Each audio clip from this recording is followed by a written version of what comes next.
Hola, ¿qué tal están? Mi nombre es Gilberto Lugo. Mi nombre es Jair Miranda. Y sean bienvenidos a un episodio más de A Discutirlo, ya su podcast de confianza, que ya teníamos aproximadamente 2 semanas de no traerlo para acá. Entre ajetreos, entre todas las noticias y todo lo que había, no habíamos podido tenerlos. Pero aquí estamos de vuelta con uno de los temas más interesantes y que va a marcar probablemente la agenda para este año. Sí, yo digo que la está marcando, sin duda alguna. Fue el registro el pasado sábado en la Ciudad de México para los aspirantes a la coordinación estatal de la defensa de la Cuarta Transformación, no sé si la soberanía nacional.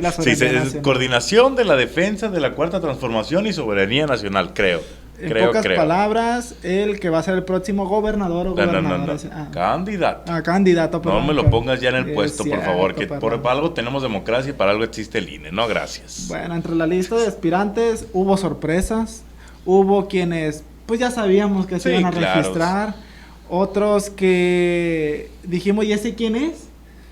¿Quién es este vato? Pero pues ellos saben, ¿no? Ellos saben contra quiénes compiten, ellos saben quiénes son los favoritos, entonces pues ya saben si se registran o no. Y cabe resaltar que varias de esas personas eran funcionarios públicos, tanto de cargos hasta de cargos o de elección popular o de cargos públicos como lo eran secretarios.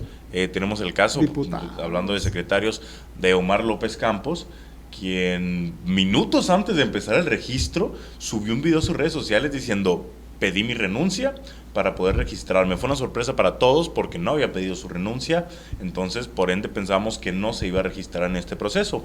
Otra persona que pidió licencia, que se separó del cargo días antes, era Feliciano, quien pensábamos que se iba a registrar en este proceso y fue todo lo contrario. Feliciano Castro, que no se registró, sin embargo pidió la licencia para poder estar apoyando en este caso a la diputada federal con licencia, Graciela Domínguez Nava, quien sí se registró en este proceso. Y Jair, pues tenemos aquí la lista de quiénes fueron los que se registraron, ¿no? Tenemos en primer lugar, y la más esperada de todas, Imelda Castro, la senadora también con licencia, que fue la primerita en registrarse de todos los sinaloenses, que no sorprendió a nadie. Lo que sí fue un poco sorpresa es que su registro fue por el PT. Por el PT. Bueno, ya lo había anunciado. Sí, se había anunciado por parte del líder del Partido del Trabajo aquí en Sinaloa. Aquí en Sinaloa, sin embargo, pues estábamos escépticos, ¿no? De si sí iba a ser o no iba a ser así, porque resulta que van a ser 6 personas las que se enfrenten directamente a las encuestas aquí en Sinaloa. Fueron 13 todos los que se registraron, pero solamente 6 van a pasar a esta etapa final, que son las encuestas, y van a ser 4 morenistas, uno del Partido del Trabajo y otro del Partido Verde. Entonces, pues, prácticamente Imelda dijo: yo quiero directamente ser la del Partido del Trabajo, y solamente por el Partido del Trabajo se registraron, si no me equivoco, Imelda y Fernando García, justamente. Sí. Si es hombre es uno y si es mujer es la otra. Ese es por el Partido Verde, Ricardo Madrid. Lo mismo, Ricardo Madrid. Lo demás, todos morenistas. O al menos, es que no hubo esa aclaración de por cuál partido. Sí, simple, o sea, hasta que los veías en la foto, ¿no? Y tenían el papelito. Por Imelda, porque se mostró esta constancia del PT, pero cuando pasó Ricardo Madrid yo no vi ninguna constancia. Del Verde, exactamente. Pero pues nosotros sabíamos, porque ya lo había mencionado, que se registraba por parte del Partido aparte Verde. Estaba con los dirigentes del exactamente, fue acompañado por Manuel Velasco, entre otros. Carlos Puente, ¿no? Quien es el también coordinador del grupo parlamentario, pero en la Cámara de Diputados del Partido Verde. O sea, había figuras de peso dentro del Partido Verde que acompañaron a Ricardo Madrid. Y por otro lado, pues también tuvimos a Tere Guerra, fue una de las primeras en registrarse, diputada local con licencia, antes presidía la Junta de Constitución Política, de Coordinación Política, en el Congreso del Estado. Dejó el cargo para poder decir: yo me voy a registrar, una de las principales contendientes desde hace ya varios meses que se lleva perfilando, ¿no? Para este tipo de cosas. Y quien también la acompañó, por así decirlo, fue Rodolfo Valenzuela, quien un día antes entregó su licencia y pues dejó la mesa directiva del Congreso de Sinaloa. Dijo: ahí se ven, yo voy a ir a hacer trabajo en tierra, que ya lo hemos visto en sus redes sociales, ya anda activo junto con Omar López, ellos dos empezaron con todo, ¿no? En las colonias, todo. Desde ayer lunes llegaron todos los aspirantes políticos y ¿Qué onda, señor? ¿Cómo está usted? ¡Qué trabajador! ¡Qué buenos son los sinaloenses!, ¿no? Pura gente de tierra, de gente trabajadora. Exactamente. Pues eso es lo que se suele hacer por parte de los políticos para iniciarnos sus campañas electorales. También se les unió Jesús Ibarra, quien también ya había comentado de que tenía las intenciones de registrarse. Estrella Palacios, quien dejó la alcaldía de Mazatlán, decisión que provocó molestias entre la ciudadanía del puerto, porque pues todos sabemos que el municipio no está atravesando por un... Exactamente, una cosa es dejar tu curul, aquí en Sinaloa, uno de los 44, de los 40 curules que hay, pues no es una falla tan grande, pues al fin y al cabo suelen ser los que más apuestan por cargos de este tipo, pero dejar la alcaldía de Mazatlán, dejar el municipio pues prácticamente abandonado y a su suerte para irte a buscar una aspiración que quién sabe si la vas a lograr, pues no habla del todo bien de aquí de Estrella Palacios, ¿no? No, como te digo, eso generó molestia en la ciudadanía mazatleca, que pues están pasando por problemas económicos, de seguridad, la infraestructura, o sea, hay muchos temas que todavía tienen que darse atención en Mazatlán, y la alcaldesa decidió buscar algo más para su bien personal, ¿no? Al contrario, ves aquí en el caso de Culiacán, la alcaldesa que entró para suplir a Juan de Dios Gámez Mendívil, quien tomó licencia para toda esta situación y todo este proceso, Ana Miriam Ramos Villarreal, pues desde que inició dijo, no, es que yo no tengo aspiración alguna más que trabajar en la encomienda que se me dio, y la encomienda que se me dio es Culiacán, y por el otro lado tenemos a Estrella Palacios, que todo lo contrario, digo, no tengo encomienda, mi encomienda es irme a registrar para ver qué agarro.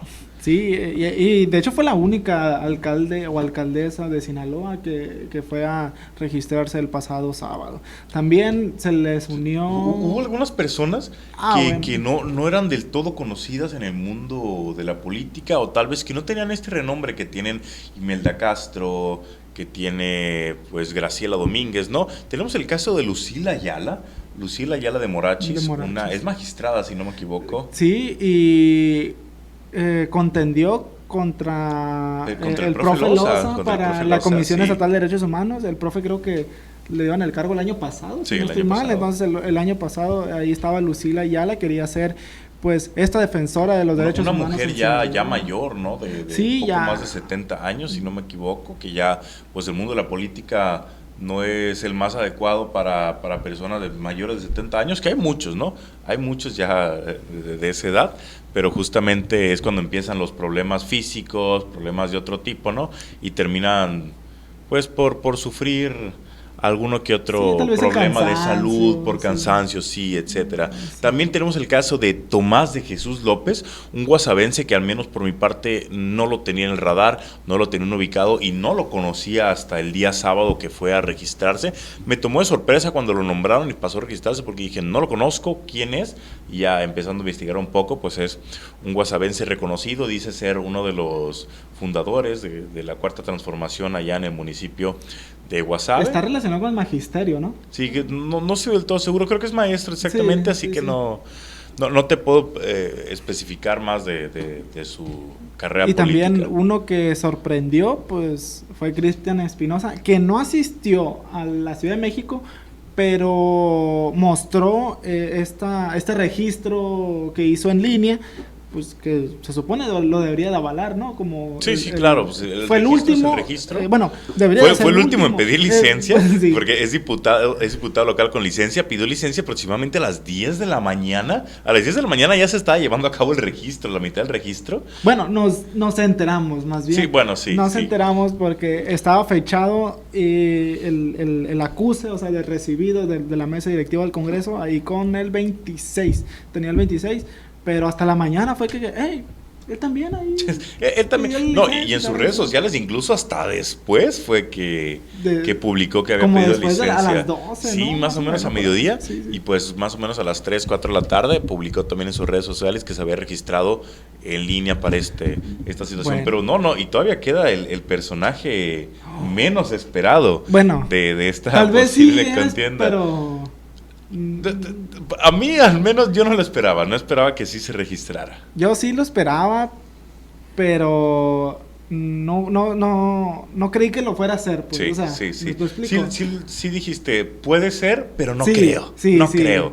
Porque pues hablamos nada más y nada menos que de Gerardo Vargas, quien se supone está vinculado a proceso por 2 delitos. Vinculado a proceso por el delito de junto con algunos personajes, exfuncionarios del Ayuntamiento de Ahome. Del Ayuntamiento de Ahome del ejercicio 2021-2024, si no me equivoco, quienes están acusados por desempeño irregular de la función pública, ejercicio indebido del servicio público y precisamente Gerardo Vargas Landeros también acusado de abuso de autoridad. Okay. Todo esto por la compra de varios vehículos. Fue arrendamiento, de hecho. Fue el arrendamiento irregular. ¿No era compra? Según yo fue arrendamiento nada más. Fue renta de los vehículos para la Secretaría de Seguridad.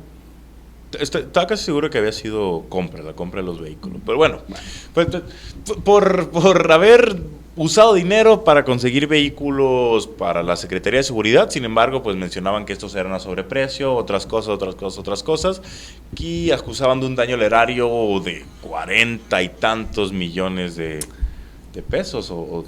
¿Eran 171 millones o eran 170 vehículos? Creo que eran 170 vehículos. Okay. 170 vehículos, mucho dinero. Bueno, el caso es que en medio de este proceso que aún sigue cursando Gerardo Vargas Landeros, dijo, es solamente un proceso que estoy cursando y esto no me impide registrarme para los procesos internos de Morena. Yo soy morenista y yo me voy a ir a registrar. Y se fue a registrar precisamente como ya lo había anunciado, ya lo había dicho, cosa que muchos de nosotros no esperábamos, otros tantos también esperaban. Estamos corroborando un poquito esta información de sus procesos para no errarle, ¿no?, a la situación, pero justamente la sorpresa del día, y pensábamos que la sorpresa eran esas personas un poco desconocidas, y no, la sorpresa fue Gerardo Vargas Landeros, quien, pues, exalcalde del municipio de Ahome, quien también ha ocupado cargos como secretario general de gobierno del estado en sexenios anteriores, y hasta el 2025 fue, ¿no?, cuando... Sí, fue el año pasado, no me acuerdo si fue la madrugada del 1 de mayo o ya la madrugada del 2 de mayo del 2025, cuando el Congreso del Estado decide desaforarlo a petición de la Fiscalía General del Estado, pues para que lleve a cabo el proceso. El proceso sin el ¿cómo se llama esta palabra? Sin el fuero. Sin el fuero, vaya, común que tiene. Y aquí estoy viendo los datos, son alrededor de 126 patrullas, por un monto de 171 millones de pesos. Exactamente, esos fueron los vehículos caros, pues eran para seguridad pública justamente, y cabe resaltar que después de haber sido citado a los juzgados, Vargas Landeros no se presentó en más de una ocasión, tanto que tuvieron que solicitar una aprehensión, una orden de aprehensión para ir hasta su casa en la ciudad de Los Mochis y traérselo a los juzgados. Una vez que ya compareció ante el tribunal, ya fue liberado completamente con una advertencia: hey, preséntate, porque si no presentas, ahí vamos por ti otra vez. Tuvieron que ir por él hasta su casa, ahora se registró a Morena y vamos a ver lo que le depara en la vida política y qué tanto le podría frenar este proceso. Sí, o sea, en lo personal me llama la atención porque se supone que uno de los requisitos para registrarse en esta convocatoria era que no llevara a cabo, no estuviera una persona en un proceso político o un proceso, pues, judicial, ¿no? Pero no sé si el hecho de que esté vinculado a procesos, o sea, que todavía no haya sido culpable, sí, o todavía, exactamente. Todavía estamos en veremos lo que pasa, pues quién sabe. Es el que sí no creo que sea bueno, iba a decir culpable, pero pues porque fue detenido junto con un jefe regional. No, esos sí son, ¿quién? No, bueno, yo no voy a decir culpable, ¿no?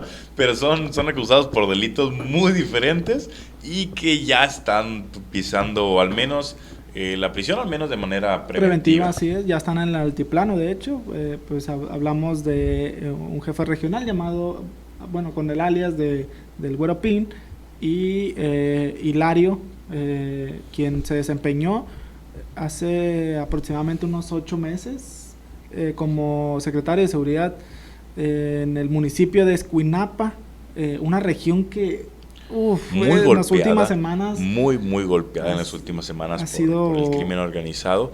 El último municipio del sur de Sinaloa, colindante con Nayarit, quien ha sufrido mucho, ha sufrido mucho durante los últimos meses por todo este tema. Se ha mencionado mucho, ¿no?, la presencia de otros cárteles que podrían estar entrando a Sinaloa, y justamente es Escuinapa, ¿no?, la amenaza principal, dado que es justamente la frontera para entrar a Sinaloa. Se ha mencionado pues peleas entre grupos criminales y mucha situación de violencia, desplazamientos forzados y otras situaciones similares. Y pues la semana pasada explotó un poquito más con un operativo militar que resultó en la detención de esta persona, alias el Güero Pin, quien pues fue detenida junto con Hilario, Javier, el ex jefe de la policía municipal de Escuinapa, exdirector de la policía municipal, lo que resultó en algunos bloqueos ahí en la zona y otras situaciones de violencia, que dejó algunas escuelas sin luz en días anteriores, luego otro que dejó pues también sin clases las escuelas por manera precautoria. La vida no se podía llevar de manera normal en Escuinapa durante esos días debido a estos arranques violentos que de la noche a la mañana pues ya estaban surgiendo, ¿no, Yair? Sí, incluso creo que hace unas 2-3 semanas aproximadamente sucedió el ataque donde lamentablemente falleció una menor de edad, justo cuando ya iba llegando al hospital de la cabecera municipal. Hemos visto días antes también, cabe resaltar que se registró un ataque con explosivos hacia elementos de policía, de la policía estatal, quienes resguardaban, iban de resguardo un armamento que recién decomisaban, y fueron atacados a través de drones con artefactos explosivos. Afortunadamente no hubo heridos, pero fue uno de los primeros hechos así de esta magnitud, ¿no?, en las últimas semanas. Incluso ahorita que comenta los drones, se le preguntaba al alcalde de Escuinapa, Víctor Manuel Díaz Cimental, ¿cuál fue el motivo en realidad por el que Hilario decidió pues renunciar a la secretaría? Cabe resaltar que al momento de ser detenido, él tenía 8 meses separado del cargo de la Secretaría de Seguridad Pública del municipio de Escuinapa. Esto lo había comentado ya el secretario de Seguridad Pública, Sinuete Yes López, hace algunos días, pues cuestionado sobre esta situación. Se le preguntaba, ¿qué va a pasar? Dice, pues, él ya había dejado el cargo hace 8 meses, ya no formaba parte de la corporación, nos sorprendió mucho, pero desconocemos si serán las instancias correspondientes las que se encarguen de la investigación. Sí, antes de renunciar, el alcalde mencionaba que él había sufrido heridas causadas por una explosión derivada con drones.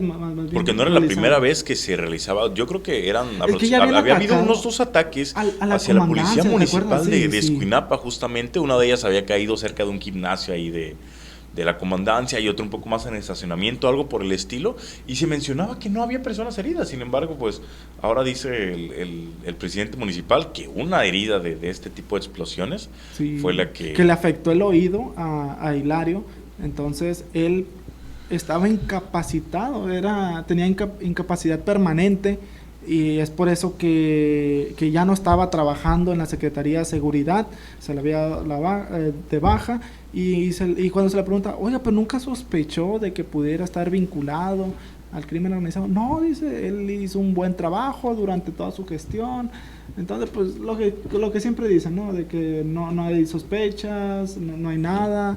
Pero sin duda alguna llama la atención que el que supone que debería de dar protección a la ciudadanía estaba pues reunido sí, exactamente, con un jefe regional al sur de Sinaloa. Sí, y no podemos asegurar que estas relaciones no existieran desde antes o si existieron después de haber sido secretario, cosa que no podemos asegurar, pero llama bastante la atención y preocupa mucho que la estructura de seguridad de un municipio tan golpeado como lo es Escuinapa, pues tenga estos agujeros, ¿no?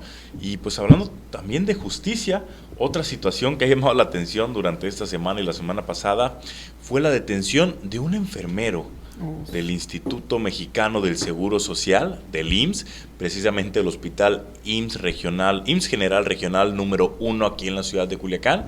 Y es que esta persona, este enfermero, fue detenido presuntamente, pues con las manos con la masa, como se dice en el argot, en flagrancia delictiva, robando 3 cajas de un medicamento para enfermedades cardiovasculares. Fue detenido, boletinado por las autoridades, y fue un escándalo a nivel local toda esta situación, y este enfermero, quien por alguna razón que no se había especificado hasta esta mañana, había sido liberado y un día después fue encontrado sin vida. Sí, el delegado de la Fiscalía General de la República en Sinaloa comentó que se llegó a un acuerdo con el IMSS, el enfermero y el IMSS llegaron a un acuerdo donde iba a hacer iba a reparar el daño. 58 millones de pesos, creo que mencionaba. 55,000 pesos, poco más de 50,000 millones, pesos. no, 1,000 pesos. Sí, poco más de 50,000 pesos, digamos, lo que era el valor, ¿no?, de los medicamentos para el IMSS. Se llegó a decir de que tenían un precio mucho más elevado. Se mencionaban más de 300,000 pesos por esas 3 cajas de medicamentos. Cientos de miles de pesos era lo que se manejaba al principio. Nada más que nos explicaba el delegado que al IMSS, al momento de comprar pues todos los insumos, compra por mayoreo, entonces se le hace, el costo no es tan alto, entonces por lo tanto el medicamento que robó, que se decía que eran unas 4 cajas, creo que sí, 4 cajas, entre 3 o 4 cajas, sí. Era este valor de 55,000 pesos, que si bien reconoce, en el mercado puede estar mucho más alto, pero en realidad ese fue, digamos, el daño, sí, perdón. Pues el robo constituyó una pérdida de 55,000 pesos hacia el Instituto Mexicano y es por del eso Seguro que Social. estaba en libertad, porque se comprometió pues a pagar esta cantidad. Sí, son acuerdos que se llegan por parte de los propios abogados, por la propia defensa, para no llegar a las instancias judiciales, que se pueden hacer y son totalmente válidos y totalmente legales. Sin embargo, pues la sorpresa de muchos fue el enterarse de que había sido liberado, y no solo eso, sino enterarse de que había sido asesinado a sangre fría alrededor de 2 días después de esta situación. Un día lo detuvieron, pasó todo el siguiente día, y al tercer día fue cuando se reportó pues el asesinato de este hombre. ¿Qué fue lo que dijeron las autoridades del asesinato de esta persona? Pues el delegado de la FGR comentó que no se ha cerrado la carpeta de investigación, o sea, siguen investigando, si hubo cómplices en el robo de medicamento. También la FGE pues abrió una carpeta de investigación por el homicidio doloso. ¿Pero lo relacionan con esta situación del robo de medicamentos o no lo...? No quiso entrar en detalles el delegado de la FGR, porque pues como siempre han dicho, ¿no?, el librito todavía está los avances del caso, sí, ¿no? Pero obviamente se especula mucho, el delegado no quiso hablar de más, es entendible. Se le preguntaba si hubo algunos implicados o en el dado caso de que tengan ya implicados, si fueron estos los que quisieron, digamos, callar, ¿no?, al enfermero para que no diera más nombres o algo así. No quiso dar más detalles, lo cual pues se entiende, porque es algo que podría alertar a estas personas, ¿no? Exactamente, y hay que resaltar que esta detención se dio en el marco de un operativo especial que se está realizando en el IMSS, en el Hospital Regional número 1 del IMSS en Culiacán, que ha generado mucha molestia a los derechohabientes. ¿Por qué? Porque se ha hecho muy hermético y de muy difícil acceso el hospital al público en general y a los familiares de los enfermos que ahí se encuentran pues resguardados, hospitalizados. Sí, las personas que quieran entrar se les tiene que dar un pase. Sin ese pase, ahora sí que no acceden, ¿no? al interior del hospital.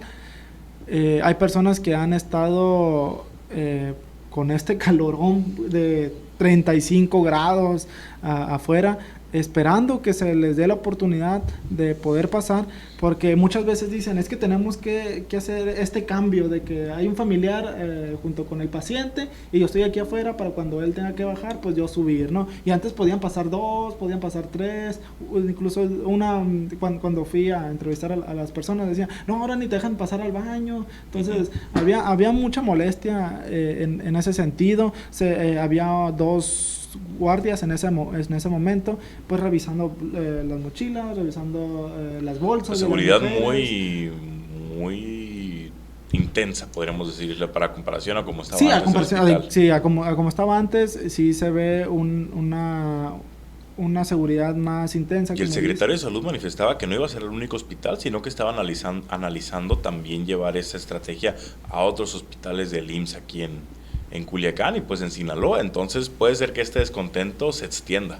Sí, porque también en el hospital general que está cayendo para... ¿¿Cañadas? No, para la salida... ¿Humaya? El nuevo hospital general, perdón. El de Imala, Imala, el de Rumbo Imala. Bueno, son circunstancias diferentes, ¿no? Sí, porque sí, claro, han entrado sí. personas de que se escuchan disparos, detonaciones, incluso se intentó el homicidio de un paciente en una ocasión, y ahí sí hay una seguridad muy reforzada.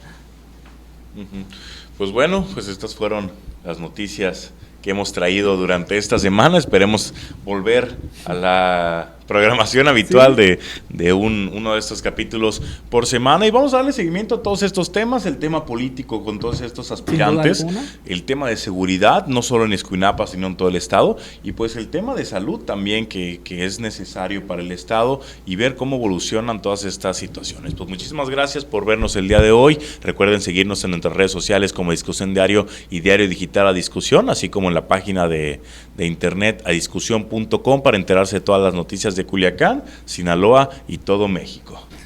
Que tengan un excelente inicio de semana y nos vemos para la próxima. Nos vemos.